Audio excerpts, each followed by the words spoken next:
بسم اللہ الرحمن الرحیم۔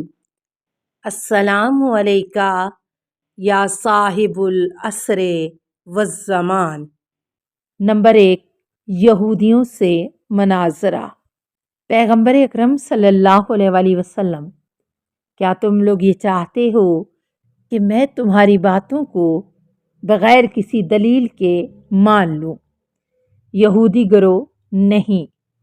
پیغمبر اکرم صلی اللہ علیہ وآلہ وسلم، اس بات پر تمہارے پاس کیا دلیل ہے کہ عزیر خدا کے بیٹے ہیں؟ یہودی گروہ: کتاب توریت مکمل طور پر نیست و نابود ہو چکی تھی اور کوئی اس کو زندہ نہیں کر سکتا تھا۔ جناب عزیر نے اس کو زندہ کیا، اس وجہ سے ہم کہتے ہیں کہ وہ خدا کے بیٹے ہیں۔ پیغمبر اکرم صلی اللہ علیہ وآلہ وسلم، اگر تمہارے پاس جناب عزیر کے خدا کے بیٹے ہونے پر یہی دلیل ہے تو حضرت موسیٰ علیہ السلام، جو تورات لانے والے ہیں اور جن کے پاس بہت سے معجزات تھے، جن کا تم لوگ خود اعتراف کرتے ہو، وہ تو اس بات کے زیادہ مستحق ہیں کہ وہ خدا کے بیٹے یا اس سے بھی بالا تر ہوں۔ پس تم لوگ جناب موسیٰ علیہ السلام کے لیے یہ عقیدہ کیوں نہیں رکھتے جن کا درجہ جناب عزیر سے بھی بلند و بالا ہے؟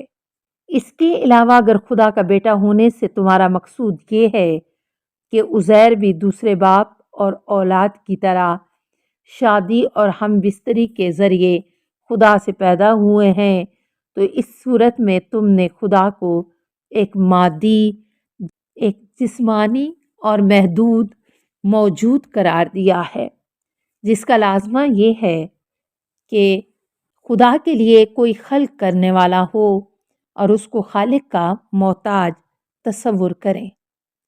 یہودی گروہ: جناب عزیر کا خدا کا بیٹا ہونے سے ہماری مراد یہ نہیں ہے کہ ان کے اس طرح ولادت ہوئی، کیونکہ یہ معنی مراد لینا، جیسا کہ آپ نے فرمایا، کفر و جہل کے مترادف ہے، بلکہ ہماری مراد ان کی شرافت اور ان کا احترام ہے، جیسا کہ ہمارے بعض علماء اپنے کسی ایک ممتاز شاگرد کو دوسروں پر ترجیح دیتے ہیں اور اس کے لیے کہتے ہیں اے میرے بیٹے، یا وہ میرا بیٹا ہے۔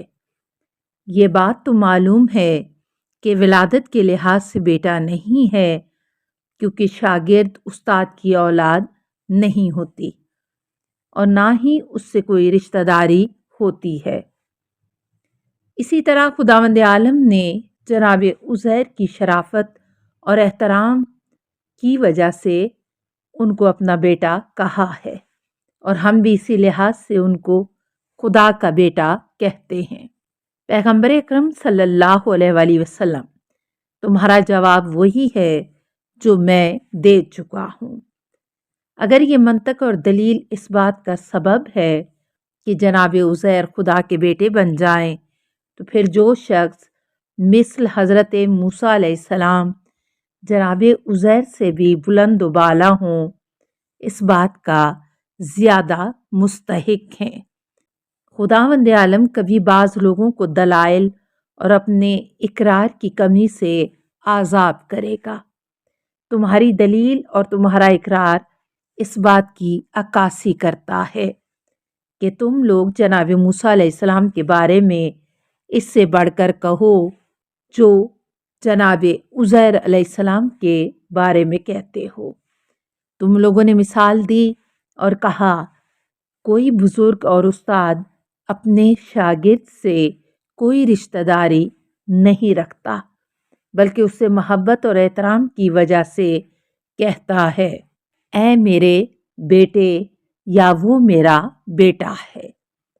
اسی بنا پر تم لوگ یہ بھی جائز سمجھو کہ وہ اپنے دوسرے محبوب شاگرد سے کہے یہ میرا بھائی ہے، اور کسی دوسرے سے کہے یہ میرا استاد ہے، یا یہ میرا باپ اور میرا آقا ہے۔ یہ تمام الفاظ شرافت اور احترام کی وجہ سے ہیں۔ جس کا بھی زیادہ احترام ہو اس کو بہتر اور باعظمت الفاظ سے پکارا جائے۔ اس صورت میں تم اس بات کو بھی جائز مانو کہ جناب موسیٰ علیہ السلام خدا کے بھائی ہیں یا خدا کے استاد یا باپ ہیں، کیونکہ موسیٰ علیہ السلام کا مرتبہ جناب عزیر سے بلند و بالا ہے۔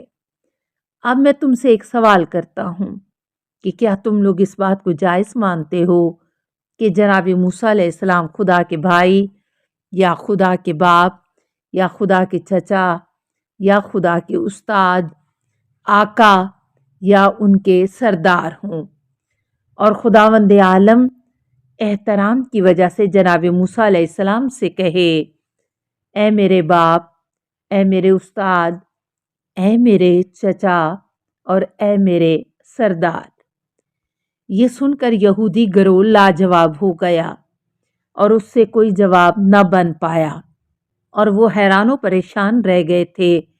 چنانچہ انہوں نے کہا آپ ہمیں غور و فکر اور تحقیق کرنے کی اجازت دیں۔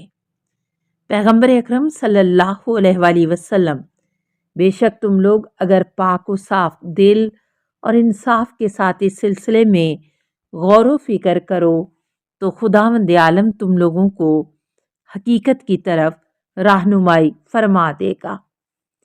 السلام علیکہ یا صاحب العصر والزمان، الامان الامان الامان من فتن الزمان، السلام علیکہ یا خلیفۃ الرحمن، السلام علیکہ یا امام الانس والجان، السلام علیکہ یا مظہر الایمان، السلام علیکہ یا شریک القرآن، السلام علیکہ یا قاطع البرہان، السلام علیکہ یا امام زماننا ھذا اجل اللہ فرجک وسہل اللہ مخرجک وظہورک، السلام علیکہ ورحمۃ اللہ۔